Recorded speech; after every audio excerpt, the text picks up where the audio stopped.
아주 어릴 적부터 교육자 생활을 시작했잖아요. 그러니까 제가 여름 성경학교, 겨울 성경학교를 인도한 것만 해도 아마 20년, 27년 굉장히 많이 했겠죠. 아주 많이 했겠죠. 그런데 지금까지도 그 여름 성경학교가 기억나는 게 하나 있어요. 여름 성경학교 주제곡인데 기억나는 건데, 그 주제곡이 뭐였냐면, 제가 포도나무 교회라는 교회에 부교육자 생활할 때인데 여름 성경학교가 주제가 뭐였냐면 우리 교회 좋은 교회. 주제곡이 뭐였냐면 우리 교회 좋은 교회, 목사님도 싱글벙글, 사모님도 싱글벙글, 장로님도 싱글벙글, 우리 교회 싱글벙글, 집사님도 싱글벙글. 이게 주제곡이었어요. 근데 그렇게 앞에서 막 제가 전도사 때 인도하는데 저 뒤에서 우리 목사님하고 사모님이 째려보고 있는 거예요. 이렇게. 되게 민망했어요. 옆 사람 얼굴 좀 보고 웃으면 웃을 일이 많아집니다. 시작. 또 반대편 사람에게 웃으면 웃을 일이 많아집니다. 시작. 제가 꿈꾸는 교회는 여러분 이따가 예배 끝나고 복도 내려갈 때도 막 웃고, 식당에서 밥 먹을 때도 막 웃고, 그 다음에 막 성도들끼리 만나도 막 웃고, 그다음 막 여기 밖에 주차장에서 성도들끼리 막 얘기할 때도 막 웃어야지. 거기서 막 심각하게 얘기하면 지나가는 사람들이 얼굴 표정이 그렇게 될까봐 들어올래다가 도망간단 말이에요. 그러니까 웃어야 돼요. 옆 사람 얼굴 마지막으로 보고 한마디 합시다. 얼굴을 피지 않으면 천당 못 가요. 시작. 영상 편집해요. 또 2단이라 그럴라.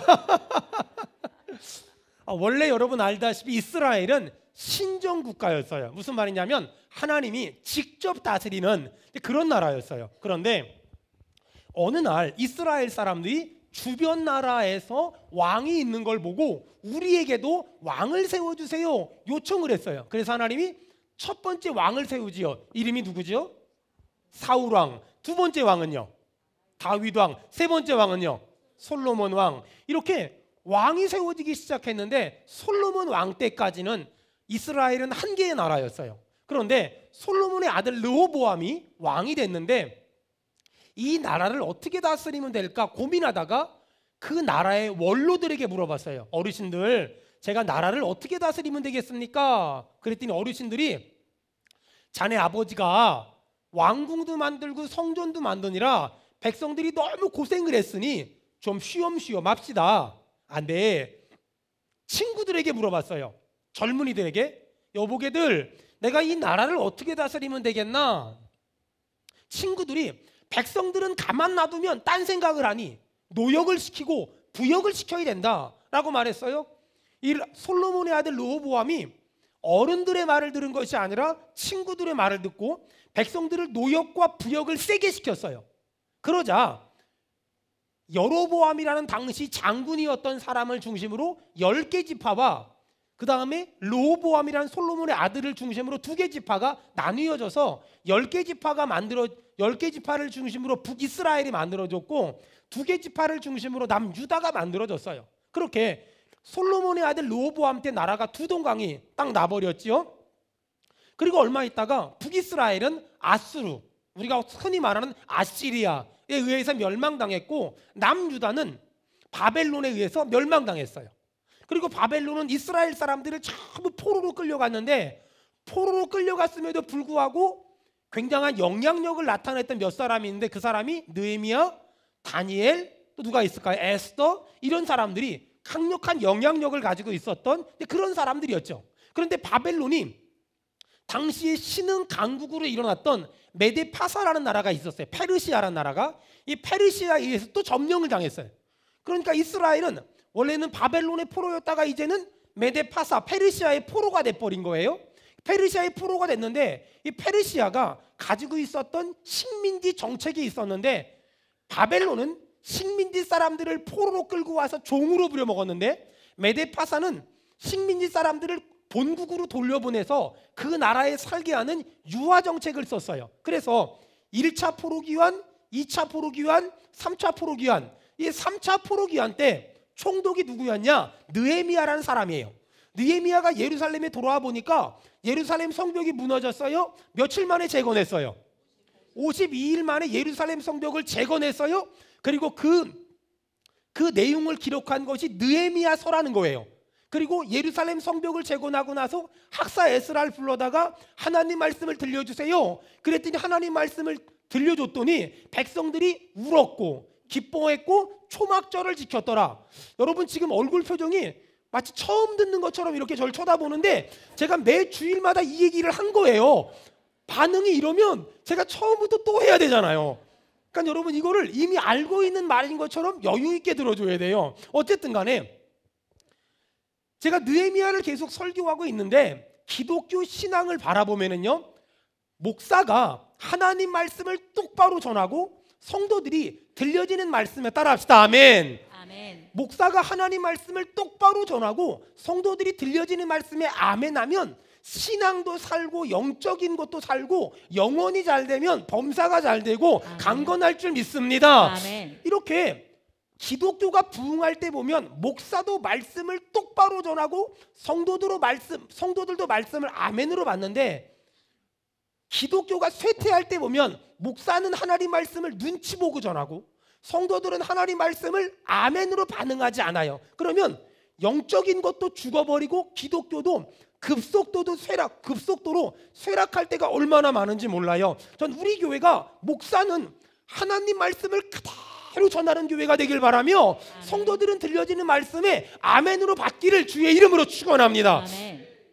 지금 이 시대는 기독교에 대한 강력한 공격들이 얼마나 많은지 몰라요. 여러분 이 성경이 우리에게까지 전달되기까지 얼마나 많은 사람들의 희생과 얼마나 많은 사람들의 헌신과 얼마나 많은 사람들의 애씀이 있었겠어요. 서울에 그 양화진에 가면은 수많은 선교사님들이 그 선교사님들의 묘가 있잖아요. 그들의 헌신과 그들의 땀과 그들의 희생이 있었기 때문에 이 성경이 우리에게 돌아온 거거든요. 근데 문제는 안타까운 건 이렇게 어렵게 신앙이 여기까지 우리에게 전수됐는데 지금 이 시대는 신학적인 다양성과 세상의 수많은 소리에 지금 기독교가 위협을 당하고 있고 기독교가 공격을 당하고 있다는 거예요. 맞아요.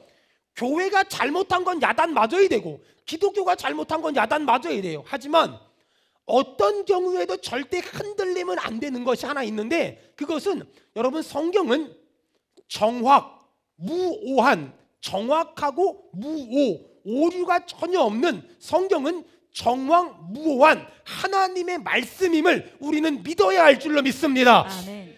이 부분에 대해서만큼은 목에 칼이 들어와도 흔들리면 안 되고 누가 핍박을 하고 멸시를 해도 절대로 흔들리면 안 돼요. 성경은 1.1획도 틀림이 없는 하나님의 말씀이며 성경엔 오류가 없으며 성경엔 오차가 없으며 아멘. 성경은 정확무오한 하나님의 뜻을 전하는 유일한 수단인 줄로 믿습니다. 아멘. 이 부분에 대해서 우리는 분명히 믿는다는 거예요.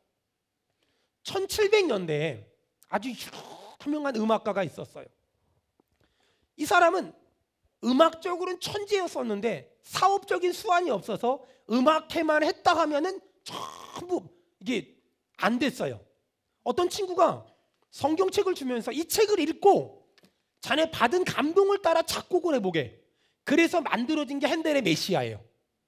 여러분 이 성경은 내 삶의 기준이 돼야 되고 내 삶의 원칙이 돼야 되고 내 삶의 브레이크가 돼야 되고 내 삶의 악셀레이터가 돼야 돼서 이 성경이 가라고 하면 갈 수 있고 멈추라고 하면 멈출 수 있고 오른쪽으로 가라면 오른쪽으로 갈 수 있고 왼쪽으로 가라면 왼쪽으로 갈 수 있는 그런 저와 여러분 되기를 주의 이름으로 축원합니다. 아멘. 자, 그렇다면 오늘부터 또 한번 중요한 얘기 제가 한번 해보겠습니다. 자, 예루살렘 성벽을 재건했어요. 학사 에스라가 말씀을 전했어요.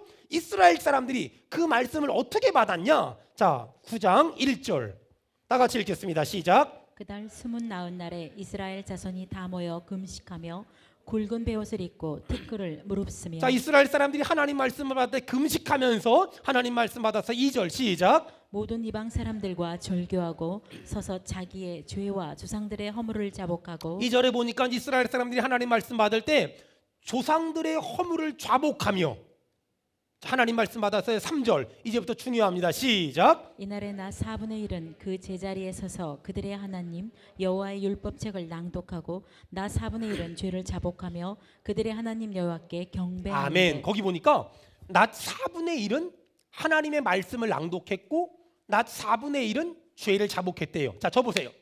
기독교 신앙의 회복, 믿음의 회복, 첫사랑의 회복, 첫 은혜의 회복이 어떻게 일어날 수 있을까? 여러분, 한 손에는 하나님의 말씀을 붙잡고 한 손에는 기도를 붙잡아야 돼요. 따라합시다. 말씀과 기도. 말씀과 기도. 한 손에는 하나님의 말씀을 붙잡고 한 손에는 기도를 붙잡는 거예요. 여러분 보세요. 예배를 지금 드리잖아요. 하나님이 우리에게 말씀을 주시고 우리는 기도를 드리고. 따라합시다. 말씀을 주시고 기도를 드리고.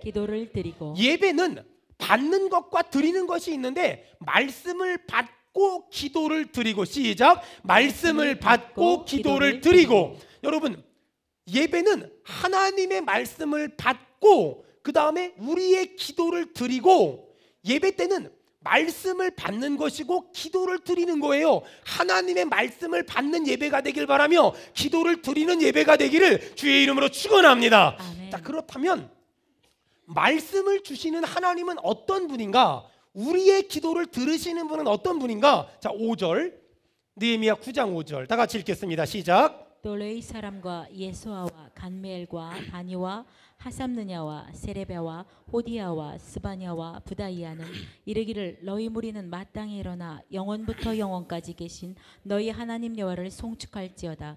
주여, 주의 영화로운 이름을 송축하올 것은 주의 이름이 존귀하여 모든 송축이나 찬양에서 뛰어남이십니다. 아멘. 자, 말씀을 주시는 하나님이 어떤 분이냐? 우리의 기도를 들으시는 분이 어떤 분이냐? 영원부터 영원까지 계신 너희 하나님, 주여, 주의 영화로운 이름을 송축하올 것은 주의 이름이 존귀하여 모든 송축이나 찬양에서 뛰어납니다. 6절 오직 주는 여호와시라. 하늘과 하늘들의 하늘과 일월성신과 땅과 땅 위의 만물과 바다와 그 가운데 모든 것을 지으시고 다 보존하시오니 모든 천군이 주께 경배하니이다. 아멘.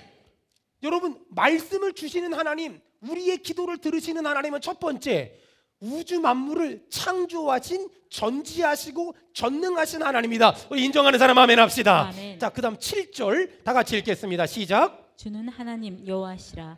옛적에 아브라함을 택하시고 갈대아 우르에서 인도하여 내시고 아브라함이라는 이름을 주시고. 아멘. 주는 하나님 여호와시라. 잘 들으세요. 자, 이스라엘 사람들이 하나님의 말씀을 들었어요. 예배는 말씀을 받는 것이고 기도를 드리는 것이다. 누구에게?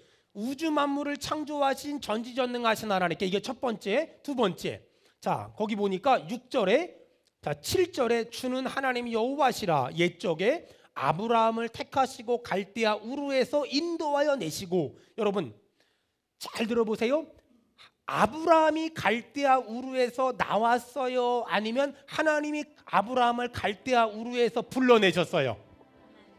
그렇죠? 굉장히 다른 거예요. 아브라함이 갈대아 우르에서 나온 게 아니라 하나님이 갈대아 우르에서 아브라함을 불러내셨다는 거예요. 다시요. 아브라함이 갈대아 우르에서 나온 게 내가 나온 게 아니라 하나님이 불러냈다는 거예요. 이게 다른 거예요. 이 굉장히 다른 거예요. 여러분, 오늘 이 예배 가운데 3층에 4층에 저 영화부실에 영상으로 예배를 드린 사랑하는 성도들, 이 많은 사람이 예배하잖아요. 잘 들으세요. 여러분이 나온 것이 아니라 하나님이 여러분들을 수원은혜교회로 불러주신 줄로 믿습니다. 아멘. 굉장히 다른 거라니까요. 내가 나온 게 아니라 하나님이 불러주신 거예요. 내가 나온 게 아니라 하나님이 불러주셨어요. 여러분 옆 사람 얼굴 보고 한마디 합시다. 하나님이 우리를 같은 교회 다니게 하셨습니다. 시작. 하나님이 우리를 같은 교회 다니게 하신 거예요. 내가 온 게 아니라니까는요. 내가 온 게 아니라 하나님이 우리를 같은 교회 다니게 하신 거예요. 여러분 더 적용해 볼까요? 여러분 지금 집에 아니면 옆에 어떤 남자분이랑 같이 사시죠? 어떤 여자분이랑 사시죠? 어쩌다가 얼떨결에 어쩔 수 없이 그분하고 사는 게 아니에요. 여러분 왜 그분하고 살까요? 옆에 혹시 그분이 계시면 한마디 합시다. 하나님의 계획 안에 이루어진 겁니다. 시작. 하나님의 계획 안에, 하나님의 섭리 안에. 여러분, 아브라함이 갈대아 우르에서 나온 게 아니라 하나님이 불러내셨다니까는요. 그 남자가 그 여자랑 결혼한 게 아니라 하나님이 만나게 하신 거고요. 그 부모님을 하나님이 내 부모님 만들어 주셨고요. 그 아내를 하나님이 내 아내 만들어 주셨고요. 그 자녀를 하나님이 내 자녀 만들어 주셨고요. 수원인의 교회를 하나님이 우리의 교회로 만들어 주신 줄 믿습니다. 아멘. 여러분, 이걸 역사의 주관자가 하나님임을 인정해야 돼요. 아멘. 여러분, 내 인생의 주관자가 하나님임을 믿습니다. 아멘. 내 인생을 여기까지 인도해 주신 분이 하나님이라는 거예요. 옆 사람 보고 또 물어보세요. 어쩌다가 여기까지 왔냐고. 시작. 어쩌다가 여러분들은 여기까지 왔어요?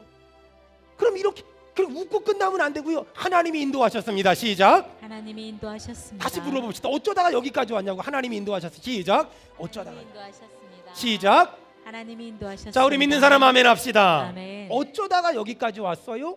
하나님이 인도하셨습니다. 여러분, 내 인생을 하나님이란 안경을 끼고 보는 것과 하나님이라는 안경을 안 끼고 보는 건 완전히 달라요. 파란색 선글라스를 끼고 세상을 보면 파랗게 보이고, 빨간색 선글라스를 끼고 세상을 보면 빨갛게 보이듯이 하나님이라는 안경을 끼고 이렇게 보잖아요. 그러면 세상이 달라요. 해석이 달라요. 해석이 다르니까 관점이 달라요.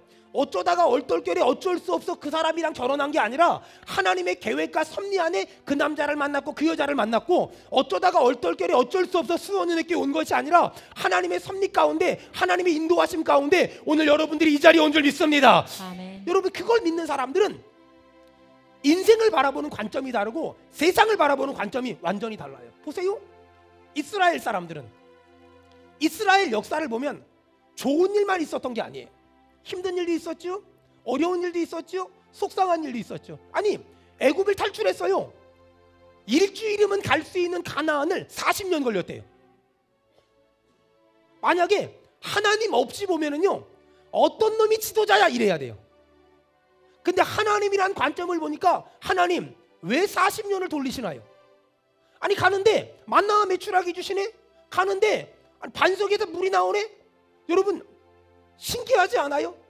여러분, 우리 인생 가운데 바라봐야 될 게 하나 있다니까는요. 우리 인생을 살면서 좋은 일도 있고 힘든 일도 있고 기쁜 일도 있고 슬픈 일도 있어요. 중요한 거, 사람들은 말이에요, 기쁜 일, 좋은 일은 하나님이 허락하셨다고, 하나님이 은혜 주셨다고 라고 말하지만, 힘든 일, 어려운 일, 속상한 일, 화나는 일은 하나님이 허락했다는 걸 인정하는 것이 좀 부담스럽고 좀 아프고 좀 힘든 것 같아요. 여러분, 지금 당장 내게 일어난 일만 가지고 복 받았네 못 받았네, 재수 없네 저주 받았네 이런 말 하지 말아요. 하나님은 그 모든 것을 합력하여 선을 이루실 줄 믿습니다. 아멘. 여러분, 그렇다면 우리가 한 가지 질문을 해야 돼요. 하나님, 내 인생에 그런 일을 허락하셨는데 왜 허락하셨어요? 이런 거 있잖아요. 너무 가정이 행복해. 뭐 그러면 너무 좋지요. 너무 자녀와의 관계가 좋아. 너무 좋지요. 자녀가 너무 순종적이야. 너무 좋지요. 부모님이 너무 건강하셔. 그럼 좋지요. 내가 너무 건강해. 너무 좋지요. 하는 사업이 잘 돼. 너무 좋지요. 근데 다 그렇진 않잖아요. 어떤 사람은 건강이 안 좋아요. 어떤 사람은 자녀가 장애가 있어요. 어떤 사람은 삶이 고단해요. 어떤 사람은 삶이 피곤해요. 어떤 사람은 가정이 깨졌어요. 어떤 사람은 남편이 문제가 있어요. 어떤 사람은 아내가 문제 있어요. 어떤 사람은 사업이 어려워졌어요. 하나님, 내 인생에 왜 그런 일을 허락하셨어요? 하나님, 내 인생에 왜 그런 일을 허락하셨어요? 여러분, 이 질문 앞에 오늘 사실 별로 인정하고 싶지 않고 별로 받아들이고 싶지 않지만 우리가 믿음으로 고백을 하나 해야 돼요. 따라합시다. 날 사랑해서, 날 사랑해서, 날 사랑해서. 날 사랑해서. 여러분, 돈이 많이 생겼어요. 와, 하나님이 날 사랑하시는구나. 너무너무 건강해요. 날 사랑하시는구나. 애들이 공부 잘해요. 와, 날 사랑하시는구나. 이건 되거든요. 아파요. 목사님, 이게 날 사랑해서일까요? 사업이 안 돼요. 목사님, 이게 날 사랑해서일까요? 자식이 안 돼요. 목사님, 이게 날 사랑해서일까요? 삶이 고단해요. 이게 날 사랑해서일까요? 삶이 어려워요. 이게 날 사랑해서일까요? 맞아요. 저도요. 그래서요. 이 설교 일주일 내내 준비하면서요. 한 장 넘어갈까? 도망갈까? 피해볼까? 굉장히 많이 영적인 씨름을 했는데 하나님이 저한테 가르쳐준 게 너 어차피 설교를 순서대로 하려고 했으면 끝까지 해야지. 뭐 하는 짓이야? 이런 마음을 주셔서 힘들어도 한번 해보려고 해요. 여러분 이스라엘 사람들 보세요. 광야를 지나가는데 만나를 주시고 메추라기를 주시고 반석을 친 물을 나와요. 이런 걸 보고 하나님이 하셨습니다. 하나님의 은혜입니다라고 말하는 건 어렵지 않아요. 근데 블레셋이 쳐들어와요. 아말렉이 쳐들어와요. 아니 더워 죽겠어요? 추워 죽겠어요? 이런 걸 보고서 하나님이 인도하셨다고 하나님의 섭리라고 말하는 거? 아니 애굽에서 종살이 해야 돼. 바벨론 포로 생활해야 돼요. 이걸 보고 하나님이 하셨다고 말하는 거? 이게 쉬운 게 아니라니까는요. 내 인생에 좋은 일 기쁜 일 생겼을 때 하나님의 은혜입니다. 하나님이 하셨습니다라고 말하는 건 어렵지 않다니까는요. 근데 아파요. 병들었어요. 무너졌어요. 망했어요. 넘어졌어요. 깨졌어요. 그걸 보고 하나님이 하셨다고 말하는 건 여러분 쉬운 게 아니에요.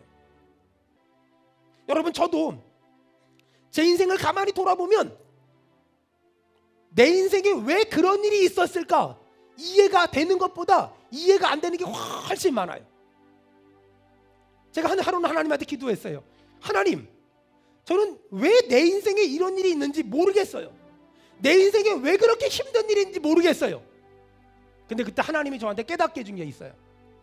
모르는 건 알려고 애쓰지 말고 아는 것만 살려고 애쓰고 모르는 건 나중에 천당 와서 나한테 물어보면 안 되겠니? 여러분 아마 여러분도 여러분의 인생에 생겼던 많은 일들 중에서 왜 그런 일이 나에게 생겼는지 도대체가 모르겠다. 그런 게 있을걸요? 여러분 그건 어떻게 해야 돼요? 나중에 어디 가서 물어봐야 돼요? 나중에 천당 가서 물어봐야 되죠. 여기서 중요한 게 있어요. 나중에 천당 가서 물어보려면 일단은 예수님은 똑바로 믿어야 돼요. 나에게 왜 그런 일이 생겼을까를 고민하다가 하나님이 있으면 이럴 수 있어 그리고 떠나버리면 나중에 물어볼 기회도 없다는 거. 나중에 가서 물어보려면 일단은 예수님은 믿고 봐야 되는 거예요. 아멘 합시다. 아멘. 사랑하는 여러분, 저는 오늘 하나님이 역사의 주관자다, 하나님이 내 인생의 주관자다, 이 정답을 놓고서 저 자신을 계속 돌아보고 우리 성도들 한 사람 한 사람을 기억하며 기도하는데 그렇게 눈물이 났어요. 아니 이해가 안 되는 거예요. 어떤 집은 아이가 장애예요. 어떤 집은 가정이 어려워요. 어떤 집은 물질이 어려워요. 어떤 사람은 건강이 어려워요. 어떤 사람은 삶이 고단해요. 하나님 왜 그래요? 왜 그래요? 왜 그래요? 이해가 안 되는 거예요. 계속 씨름하면서 저 자신을 묵상했어요. 저는 어릴 적에 아버지가 일찍 돌아가셨거든요. 가정적으로 굉장히 힘들었거든요. 왜 그랬을까? 그때는 몰랐죠. 시골에서 부흥회 하잖아요. 그럼 막 부흥회 할 때 기도도 할 줄 모르니까 힘들어 죽겠어요. 이러고서 막 기도하고 그랬거든요. 근데 그때는 왜 그렇게 살기 힘들었는지 모르겠어요. 하나님이 안 가르쳐 주더라고요. 지금은 알아요.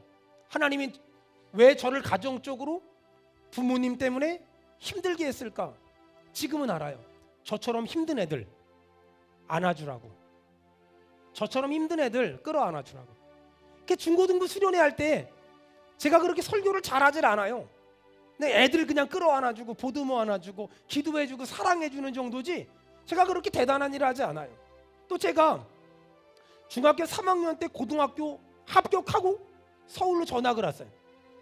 중3 겨울방학 때 저희 외삼촌이 신문 보급소를 했는데 제가 아현동에서 신문 배달을 했거든요. 중3 겨울방학 때 아무것도 모르는데 신문 짊어지고 한 묶음이 150분인데 그거 짊어지고 배달했어요. 만리동 또 아현동 공덕동 뭐 이렇게 해가지고 쭉 거기 신문 배달을 했거든요. 근데 그때 하필이면 세계일보가 생기고 한국일보가 영업 전략을 어떻게 썼냐면 1년 365일 나오는 신문. 그러니까 모든 신문이 전부 다 1년 365일 나오기 시작했어요. 그러니까 1년 365일을 신문 배달을 해야 되는 거야. 일주일에 한 번은 이전에 쉬었는데. 그러니까 아파도 배달을 해야 되고 힘들어도 배달을 해야 되고 이거는 어디 갔다 와도 배달을 해야 돼요. 그러니까 아파도 아플 수가 없는 거예요. 그때는 하나님 너무 힘들어요. 하나님 너무 힘들어요. 근데 지금은 하나님이 그때 저를 왜 그렇게 만들었는지 알아요. 새벽 예배 시키려고. 그때 새벽 예배 일어나서 지금까지 새벽에 일어나. 지금까지. 그때 새벽에 일어난 게 지금도 일어나. 어릴 적에 저한테는 교회는 추억의 박물관 같은 곳이었어요. 저는 어릴 적에 교회를 정말 좋아했어요. 왜냐하면 아니 집에 있잖아요. 막 일 시키거든요. 근데 교회만 가면 제가 중학교 1학년 때부터 주일학교 선생님 했거든요. 집에서는 일 똑바로 안 하고 막 그러면 이 새끼야 막 이러는데 교회 딱 가잖아요. 황 선생. 이 황 선생. 제가 황 선생을 중학교 1학년 때부터 했거든요. 다시 이 새끼가 된 건 방위 받을 때. 다시 방위 받으러 들어갔는데 다시 이 새끼가 되더라고요. 방위 딱 제대하고 나니까 다시 황 선생. 교회를 참 좋아했어요. 어릴 적에 아프잖아요. 그럼 저는 교회 갔어요. 목사님 기도해 주세요. 목사님이 손만 얹으면 나요. 제가 믿음이 되게 좋았나 봐요. 왜냐면 제 생각에는요, 제가 잔머리가 좋으니까 병원에 가서 아프다 그러면 쓴 약 먹어야 되고, 왜 새끼손가락을 이렇게 해가지고 이거 먹어야 되고 주사 맞아야 되니까 아프니까 싫은 거야. 근데 우리 목사님이 머리에 손 얹으면 기도해주고 초콜릿 하나 주거든요. 그 전 신기한 게 초콜릿을 하나 먹으면 낫는 거야. 이게 당분이 부족했던 것 같아. 내가 그렇게 사랑했던 목사님. 그 다음에 저를 매주마다 교회 오토바이로 태워뒀던 장로님, 저한테 주일학교 때 성경 가르쳐줬던 선생님, 우리 교회가 예배당 건축을 했는데 이 세 사람이 막 심한 욕설을 하며 싸우더라고요. 어릴 적에 그걸 봤어요. 전 너무 충격이었어요. 교회가 사랑하라며 이게 뭐 하는 거예요? 내가 다 좋아하는 사람들인데. 그때는 이해가 안 되더라고요. 하지만 지금은 이해가 돼요. 하나님이 어릴 적에 저한테 보여주신 거예요. 그걸 보면서 네가 나중에 수원 은혜교회 담임 목사가 될 텐데 너는 목사가 되면 이런 교회 만들지 마라. 어떤 교회요? 싸우지 않는 교회 만들지 마라는 뭔가 말이 좀 많이 틀린 것 같죠? 싸우지 않는 교회 해볼 거야 진짜. 싸우는 교회 만들지 마라. 싸우는 교회 만들지 마라. 싸우는 교회 하나님이 막 이렇게 시청각 교육을 막 가르쳐 준 거예요. 여러분 보세요. 하나님이 우리 인생에 많은 일들을 허락했어요. 근데 있잖아요. 사실 저는 지금도요, 왜 그런 일을 내 인생에 허락했는지 이해가 안 되는 게 너무 많아요. 정말 너무 많거든요. 그래서 저는요, 그건 천당 가서 물어보려고요. 참고로 예배 끝나고 절대로 여러분한테 왜 그런 일이 일어났는지 저한테 물어보러 오지 말아요. 저도 몰라요. 나중에 천당 가서 다 같이 물어보자고요. 주님 왜 그러셨어요? 주님 그때 왜 그러셨어요? 주님 그때 왜 그러셨어요? 주님 그때 왜 그러셨어요? 제가 이 말씀을 묵상하는데 예전에 제가 알고 있었던 단어가 하나 생각나더라고요. 하나님이 사람에게 고통이라는 걸 딱 던져줄 때는요, 하나님이 사람에게 고통이라는 걸 딱 던져줄 때는요, 하나님 입장에서는 모험이래요. 왜냐하면 고통을 딱 던져주면 어떤 사람은 마음 문을 닫아버리거든요. 하나님이 살아있으면 이럴 수 있어 그러고 떠날 거거든요. 그러니까 하나님 입장에서는 고통을 딱 던져주는 게 모험 같대요. 잘못했다간 그나마 있었던 요딴만한 믿음도 없어질 텐데, 하나님 입장에선 사람한테 고통을 딱 던져주는 게 모험 같대요. 근데요, 그럼에도 불구하고 하나님이 우리에게 고통을 딱 던져주시는 이유는, 잘못돼서 떠날 수도 있지만 우리에게 고통을 딱 던져주시는 이유는 그 고통 때문에 더 성숙하고 더 철이 들고 더 깊이 있는 사람이 되고 마음이 있는 사람이 되고 생각이 있는 사람이 되라고 하나님은 우리에게 그 고통을 던져주신대요. 아멘. 여러분, 고난이라는 건 말이에요, 우리가 선택할 수가 없어요. 옆 사람 보고 좀 물어봐요. 고난을 바꿔볼까요? 시작. 여러분, 고난은 선택할 수가 없잖아요. 그런데 고난을 대하는 내 태도는 선택할 수가 있어요. 역사의 주관자가 하나님이에요? 인생의 주관자가 하나님이에요? 하나님이 이 일을 나에게 왜 허락하셨을까? 여러분 솔직히 우리는 우리의 마음 가운데 지금 내가 가지고 있는 고난 감당할 만한 능력 없어요. 감당할 만한 힘 없어요. 감당할 만한 지식이 없어요. 감당할 만한 능력도 없고요. 감당할 만한 자신도 없어요. 여러분만 그런 줄 아세요? 저도 그래요. 저도 이 수원은혜교회 담임 목사라는 직분을 감당할 만한 능력이 없고 감당할 만한 힘이 없고 감당할 만한 권능이 없어요. 그래서 날마다 무릎 꿇고 하나님께 살려달라고 도와달라고 매달려 금식하며 처리하며 기도하고 있는지도 몰라요. 여러분 지금 하나님은 우리에게 계속 모험하고 계세요. 우리에게 고통을 딱 던져주면서 도망갈래? 도전할래? 그 고난을 받은 하나님이 던져준 고난을 받은 사랑하는 아들 딸들아, 도망갈래? 아니면 더 깊이 있는 사람이 될래? 너 도망갈래? 더 철든 사람이 될래? 너 도망갈래? 더 성숙한 사람이 될래? 너 도망갈래? 더 진지한 사람이 될래? 이것이 하나님이 우리를 향한 질문이에요. 퀴너시 목사님이라는 분이 계신데 결혼을 했어요. 아기를 낳았어요. 근데 아기가 조로증이에요. 3개월도 안 된 아이를 장례를 치렀어요. 목사님 사모님이 폐인이 됐어요. 목회를 그만뒀어요. 도저히 목회를 못하겠는 거예요. 점점점 사람이 망가져 갔어요. 1년이 지났어요. 2년이 지났어요.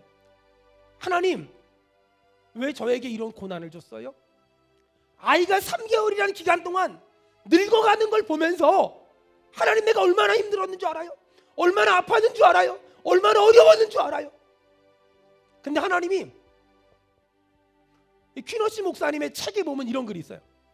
목사님의 손에 갑자기 볼펜을 들게 하시더니 목사님이 글씨를 쓰는 게 아니라 하나님이 목사님 손을 막 움직이면서 글씨를 쓰더래요. 왜 착한 사람에게 이런 고난이 있을까? 첫 번째, 고통은 착한 사람에게도 있지만 착하지 않은 사람에게도 있다. 착하다고 없는 것도 아니고 안 착하다고 있는 것도 아니다. 내가 잘못 살았기 때문에 잘못된 일이 있고 잘 살았기 때문에 좋은 일이 있는 것이 아니라 그건 내 영역이 아니다. 고난은 마치 비와 같아서 예수를 믿는 사람이나 믿지 않는 사람이나 누구나 받는 것이고, 고난은 햇빛 같아서 착하게 살았거나 착하게 살지 않아 누구나 받는 것이다. 두 번째, 하나님은 모든 사람에게 복을 완벽하게 주지 않는다. 행복하다고 말하는 사람에게도 불행이 있고 불행하다고 말하는 사람에게도 행복이 있다. 세 번째, 고통에는 반드시 하나님의 뜻이 있다. 하나님은 지금의 고통을 반드시 변화시켜서 복으로 만들어 주실 것. 아멘 합시다. 마지막 네 번째, 네가 당한 그 고통, 네가 당한 그 아픔, 네가 당한 그 상처 너에게서 끝나지 말고 너처럼 아픈 사람들 네가 끌어안아 주면 안 되겠니? 너처럼 힘든 사람들 네가 좀 감싸주면 안 되겠니? 너처럼 낙심해 있는 사람들 네가 위로하면 안 되겠니? 너처럼 넘어져 있는 사람들 네가 세워주면 안 되겠니?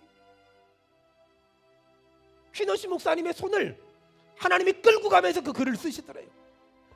그 글을 읽으면서 3개월 만에 늙어서 죽어가는 아이를 바라봤던 그 심정을 하나님이 막 뒤집어 놓으시면서 하나님이 이 네 가지를 가르쳐 주셨어요.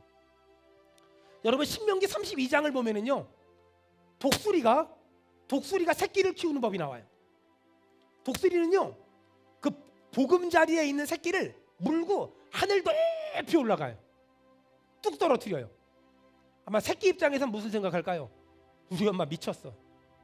아니 새끼를 뚝 떨어뜨려. 이게 미친 거야. 한 번만 그러는 게 아니라니까는요, 또 떨어지는 속도보다 더 빨리 독수리가 날아가서 새끼를 받쳐요. 또 끌고 올라가 또 떨어뜨려. 처음엔 새끼가 미쳤어 그러다가 저 미친 엄마를 믿으면 안 되니까 어떻게든 살려가 막 발버둥을 치는데 날개에 힘이 생기고 나중에 날게 되더라는 거예요. 엄마는 미친 게 아니에요. 자식을 강하게 키우는 거지. 엄마는 미친 게 아니에요. 자식을 강하게 키우는 거지. 엄마는 절대 미친 게 아니라니까는요. 자식을 강하게 키우는 거지. 사랑하는 성도 여러분, 이 세상에는 지금도 고통당하는 사람들의 많은 이야기들이 있어요. 제가 우리 성도들 이렇게 지금 쳐다보잖아요. 저는 여러분의 고통을 조금은 알아요. 저는 여러분의 아픔을 조금은 알아요. 전 여러분의 어려움들을 조금은 알고요. 전 여러분의 한숨들을 조금은 알아요. 그래서 여러분이 어떤 사람은 울고 있고 어떤 사람은 고개 숙이고 있지만 그 눈물의 의미가 뭔지를 알고 그 고개 숙인 것의 의미가 뭔지를 알아요. 사랑하는 성도 여러분, 기억하세요. 어떤 사람이 나를 아프게 한 것도 어떤 사람이 나를 힘들게 한 것도 아니에요. 하나님이 허락하셨고 하나님이 허락하신 일에는 반드시 하나님의 뜻이 있는 줄 믿습니다. 아멘. 그렇다면 이제 우리가 해야 될 것 딱 한 가지예요. 여기서 넘어지면 안 돼요. 하나님이 마치 모험하듯이 고통을 던졌어요. 하나님이 마치 모험하듯이 나에게 고통을 던졌어요. 여기서 무너질 것인가? 그 고통의 무게 때문에 무너질 것인가? 아니면 그 고통의 무게 때문에 무너지는 자가 아니라 그 고통 때문에 더 성숙한 사람, 더 깊이 있는 사람, 더 철든 사람, 진짜 사람, 진짜 사람, 진짜 사람이 될 것인가? 여러분, 여기서 무너지는 자가 아니라 여기서 더 깊이 있는 사람, 더 성숙한 사람, 더 예수님을 닮은 사람 되기를 주의 이름으로 축원합니다. 아멘. 주의 이름으로 축원합니다. 아멘.